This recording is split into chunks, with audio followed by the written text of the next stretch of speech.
Asik. Asik. Oke, teman-teman, balik lagi nih ke segmen 2. Tadi kita masih ngobrol dengan Ibu Astri.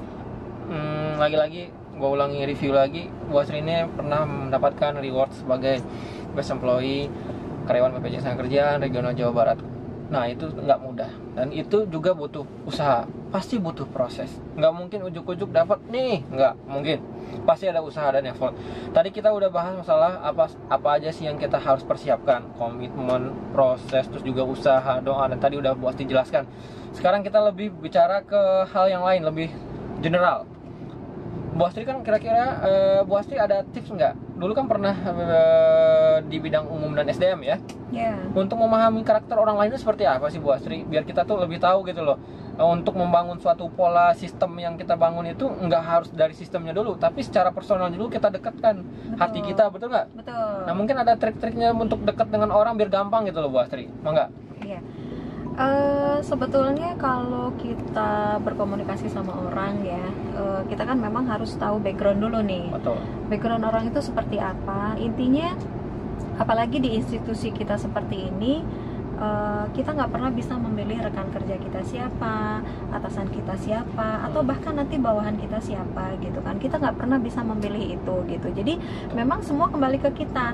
Bagaimana kita mengkonsep semua itu biar kita bisa memberikan output yang baik ke lingkungan kita gitu. Jadi background orang juga harus kita pelajari, dan intinya bagaimana kita memperlakukan orang per orang. Jadi berarti dengan kata lain, kita komunikasi itu tergantung siapa penerima atau komunikator kita ya. Oh, betul. Kalau misalnya kita komunikasi dengan A, dengan karakter ini, berarti harus menggunakan komunikasi yang seperti ini. Kalau misal masuk lagi ke personal yang lain, misal ke B, ternyata orangnya seperti ini, komunikasi yang harus digunakan adalah komunikasi yang seperti ini. Betul nggak? Berarti komunikasi yang efektif itu komunikasi yang tepat sasaran. Kita tahu siapa penerima lawan bicara kita. Betul Bu Astri? Betul. Nah, itu yang selanjutnya pertanyaan juga nih buat Bu Astri. Kan Bu Astri 10 tahun di bidang umum dan SDM ya. Berarti tahulah gimana seluk-beluknya, apa sih tuntutan karyawan seperti grade, golongan itu kan sebenarnya normatif ya. Nah, mungkin buat Bu Astri nih, kadang banyak orang merasa kecewa terhadap apa yang kita kerjakan tidak sesuai dengan apa yang kita dapatkan. Untuk menghadapi atau untuk melewati hal-hal seperti itu, gimana sih Bu Astri biar kita tuh selalu strong, terus kita selalu sabar gitu. Yang penting kita jangan pernah kejar lah. Kalau kita kejar prestasi itu pasti nggak akan muncul. Iya, betul. Betul nggak? Kalau kita kerja prestasi, pasti prestise itu apapun penghargaan dari itu pasti akan timbul dengan sendirinya. Betul nggak? Iya. Apa tipsnya Bu Astri? Sebetulnya saya punya dua jawaban ya. Dalam artian begini, kalau jawaban pribadi adalah saya kan memang suka pada sesuatu yang dinamis gitu kan. Jadi pada saat saya nggak bisa atau manajemen tidak bisa memenuhi kebutuhan saya pada saat itu, saya akan mencari kompensasinya keluar dari institusi itu. Betul. Gitu kan. Banyak komunitas-komunitas positif yang kita bisa bergabung di dalamnya gitu kan. Kebetulan saya punya teman-teman teman-teman praktisi, terus teman-teman di konsultan yang membuat saya itu selalu bisa bersemangat gitu kan. Dan inovasi-inovasi pada saat saya berinteraksi dengan komunitas di luar institusi itu yang membuat saya bisa terus berinovasi dan mengupdate wawasan saya dan menambah value added untuk institusi kita gitu kan. Betul. Khususnya dalam mengelola pekerjaan kita sehari-hari lah, seperti itu. Terus jawaban yang kedua terkait sistem. Kalau kita sudah berbicara tentang sistem, dalam hal ini lebih spesifik lagi adalah sistem pengelolaan SDM ya. Sistem pengelolaan SDM. Memang harus banyak perkembangan yang lebih baik lah, yang menuju ke arah yang lebih baik. Jadi kalau saya membangun filosofinya pada saat saya di SDM nih 10 tahun nih di unit cabang sebelumnya 10 tahun itu, saya ingin atau visinya adalah saya ingin mewujudkan bahwa umum dan SDM ini tidak sebagai fungsi administratif, tapi sebagai fungsi-fungsi yang lain gitu. Dan jadi konselingnya jalan, lebih bisa memotivasi teman-teman gitu. Nah, caranya gimana? Tentu saja nggak mudah karena untuk mengarrange rutinitas juga ya effortnya sangat besar gitu kan. Manajemen SDM itu kan memang PR-nya luar biasa lah, seperti itu. Betul. Tapi kalau kita berstrategi, pekerjaan kita kelola dengan baik gitu kan, fungsi administratifnya kita sudah lakukan atau kita manage dengan baik, kita bisa melakukan fungsi-fungsi lain gitu. Berarti manajemen waktunya harus dikelola dengan baik ya, Bu Asri? Itu pasti. Itu kan salah satu kunci sukses atau keberhasilan adalah menaklukkan waktu. Betul. Karena kalau sepintar apapun kita, kalau kita kalah dengan waktu, kita bakal kalah dengan orang lain. Betul. Jadi saya pengen fungsi SDM ini lebih bisa berperan untuk memotivasi teman-teman personel di cabang, seperti itulah gitu kan. Jadi memang butuh inovasi-inovasi yang bisa menggairahkan lah, seperti itu. Karena kan dia supporting gitu. Butuh semacam suntikan motivasi ya, misalkan ya. Iya. Karena kalau umum juga, misalkan umum dan SDM nih, Bu Astri kan 10 tahun nih. Kalau misalkan kita terlalu kaku ataupun kita nggak bikin hal-hal yang menurut orang di luar out of the box kita berarti dianggap biasa-biasa aja kan seharusnya. Iya, betul. Dan kita institusi yang sebesar ini membutuhkan orang-orang yang bisa selalu dinamis lah, selalu bisa bergerak cepat, berinovasi, melakukan banyak perubahan. Dan memang perubahan itu banyak tantangannya, Pak Petra. Cuman kan itu kan dinamikanya. Betul. Berarti tadi saya menarik mendengar dari kata Bu Astri tadi, Bu Astri punya suatu komunitas di luar pekerjaan yang mungkin bisa dimanfaatkan apabila masuk ke suatu institusi kita, itu bisa diambil ilmunya gitu ya. Betul. Karena kita bisa belajar pun kan, karena belajar itu dimanapun ya Bu Astri ya. Iya, betul. Dimanapun kita bisa dapat ilmu, kita terapkan, kita aplikasikan di kantor kita gitu ya. Betul ya. Jadi itu mungkin bisa mengurangi kejenuhan teman-teman juga nih. Iya. Kalau bosan terhadap rutinitas kerja, cari hal yang lain, misalkan komunitas ya. Terus apalagi yang kira-kira menghilangkan rasa kejenuhan tuh Bu Astri?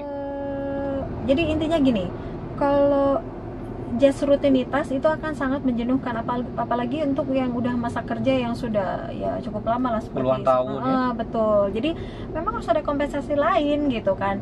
Kompensasi lain yang bisa disinergikan dengan passion lah gitu kan. Betul. Atau hobi lah gitu. Syukur-syukur bisa menghasilkan. Oh, alhamdulillah. Mungkin itu udah reward dari hasil kerja kita ya. Iya, betul.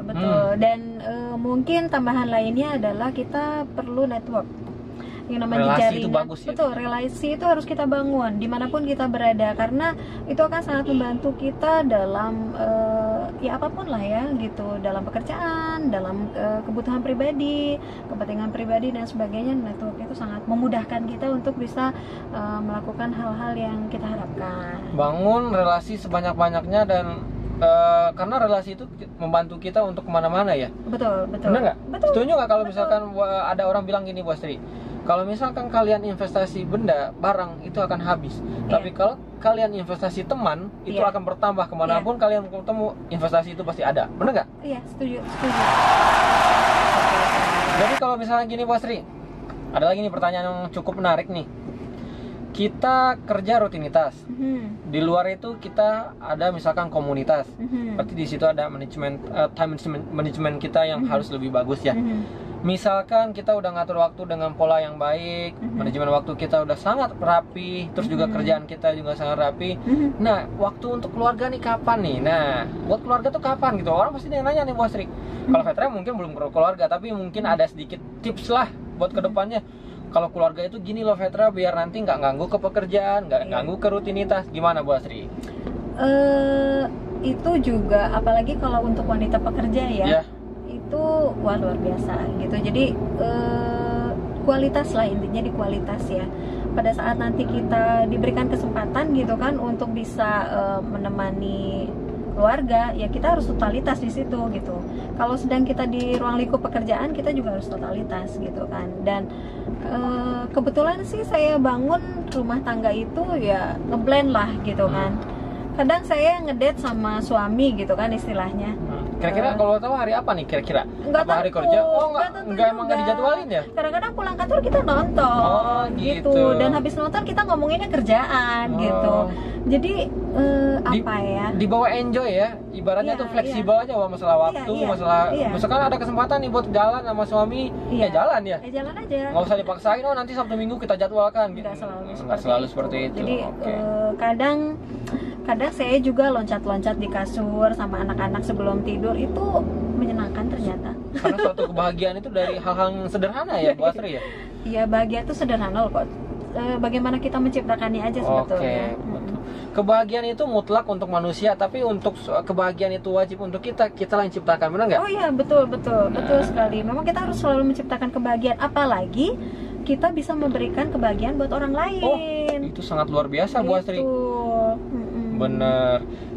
Nah, teman-teman, tadi kita udah bicara masalah untuk SDM, untuk ini, untuk karir juga, masalah tips-tips untuk menjadi best employee juga. Sekarang kita tanya nih, secara personal Bu Astri itu hobinya apa sih gitu?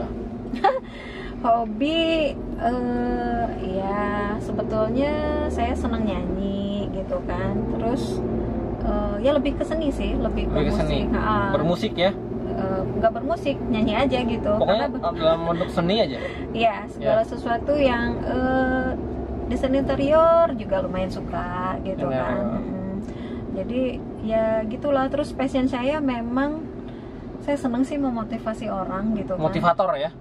Iya, sebetulnya nggak jadi cita-cita, cuman seneng aja gitu bisa membuat orang lain bahagia gitu kan, atau mengurai permasalahan orang, itu suatu kebanggaan atau kesenangan sendiri buat saya. Jadi gitu. Berbagi untuk membantu orang keluar dari masalahnya itu sangat menyenangkan ya? Iya. Alhamdulillah. Gitu. Berarti nanti kita teman-teman, teman-teman yang lain mungkin kalau ada masalah kita curhat aja ke Bu Astri. Boleh. Berarti boleh ya? Bu Astri, kita pengen curhat masalah ini, bisa berarti ya? Boleh, apapun. Konsultasi apapun masalah apapun bisa ya? Oke, dicatat boleh. teman-teman. Boleh, silahkan. Oke, bagus, mantap. Kalau misalkan gini Bu Astri, balik lagi ke masalah best employee nih.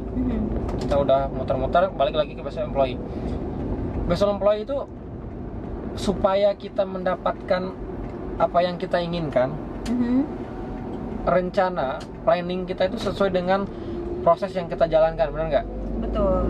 Kadang kan yang kita rencanakan seperti ini, seperti Bu Astri ini, mungkin dulu ada motivasi nggak untuk 5 tahun lagi pengen jadi kabit, 5 tahun lagi pengen jadi kekacap. Untuk menghadapi hal-hal seperti itu gimana sih Bu Astri biar motivasi ada, tapi nggak terlalu ambisius? Gitu. Gimana? Jadi sebetulnya ya kembali ke filosofi saya kerja tadi ya, karena filosofi saya kerja bukan jabatan gitu kan, ya yang sederhana tadi gitu. Selama saya masih bisa mengurai masalah orang, mengurai masalah perusahaan, selama saya masih bisa bermanfaat buat orang, ya saya jalani itu gitu. Tapi saya akan sangat stres kalau saya tidak bisa melakukan perubahan gitu kan, terus saya tidak bisa bermanfaat lagi buat orang. Nah itu tanda tanya besar buat saya gitu. Jadi sebetulnya hanya itu, dan apapun nanti yang diamanahkan kepada saya gitu kan, apapun ya gitu kan, itu just compliment aja, bonusnya aja, bagian dari proses yang kita jalani, tapi bukan sesuatu yang untuk saya kejar gitu. Karena kan ya itu kan saya gitu kan ya, tapi kan passion orang berbeda-beda gitu kan. Tapi kuncinya adalah selama itu positif, dilakukan dengan cara-cara yang baik, proses yang baik, niat yang baik, insya Allah hasilnya baik gitu. Amin ya amin. Berarti mungkin selama ini nggak semua yang Bu Astri rencanakan tercapai, nggak? Betul nggak? Oh betul. Kalau keluar dari zona itu gimana? Positive thinking ya. Positive thinking.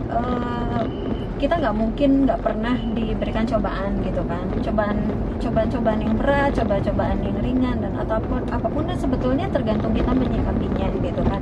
Untuk lebih cepat move on itu kan memang basicnya ke spiritual gitu kan. Ya semua juga punya kepercayaan gitu kan.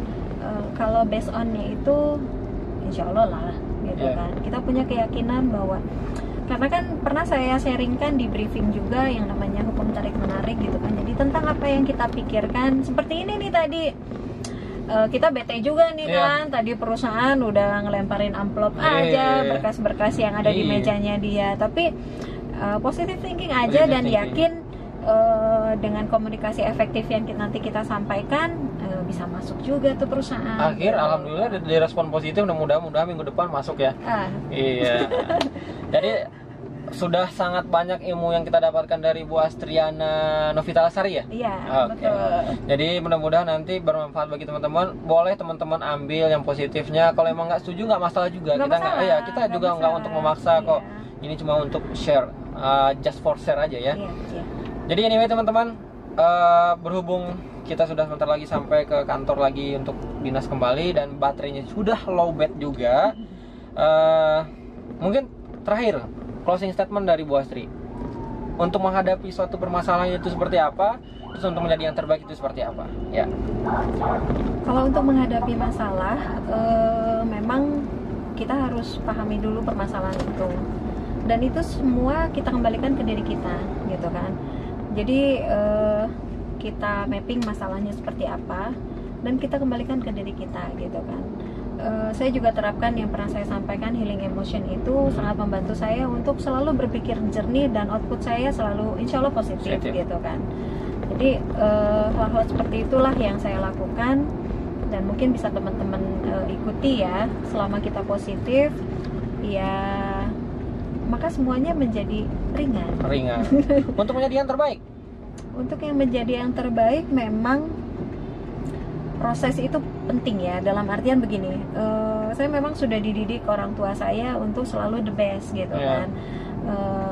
Dari saat SD, SMP, di SMA, kuliah sekalipun gitu kan, bahkan bekerja sekalipun gitu. Jadi saya memang didoktrin orang tua saya untuk tidak menjadi rata-rata orang, not average gitu. Jadi memang harus selalu memberikan yang terbaik, dan positifnya saya bisa tanamkan itu kepada anak-anak saya, dan mudah-mudahan anak-anak saya bisa mengikuti apa yang orang tua saya ajarkan gitu kan. Karena saya juga merasakan gitu efek dari kita ditempa gitu kan. Katanya tuh seperti emas tuh gitu. Emas tuh kan bukan sesuatu yang sifatnya bagus gitu kan. Jadi harus dibakar dulu, ditempa dulu, dibentuk sedemikian rupa gitu kan. Tapi jadinya yang nilainya berharga ya. Betul seperti itu, dan memang nggak mudah. Tapi kan semakin tinggi ujiannya kan sebetulnya kita melewati atau menaiki derajat yang lebih tinggi lagi. Selalu berpositif thinking, selalu memberikan yang terbaik, berjalan di rule-nya kita tanpa harus mengharapkan apapun itu. Mending kita bekerja dulu dengan apapun yang kita punya, kita berikan ke orang lain. Betul. If you want the best, you need afford the best. Itu jelas. Jadi teman-teman, cukup sampai di sini sharing kita. Nanti kita ketemu lagi di sharing-sharing selanjutnya. Mungkin nanti kita dengan Bu Astri lagi atau dengan teman-teman yang lain. Terima kasih Bu Astri. Ya, sama-sama. Mohon maaf apabila ada yang kurang berkenan. Kita cuma hanya untuk sharing aja ya. Terima kasih waktunya. Terima kasih juga yang lihat video atau yang enggak juga nggak apa-apa.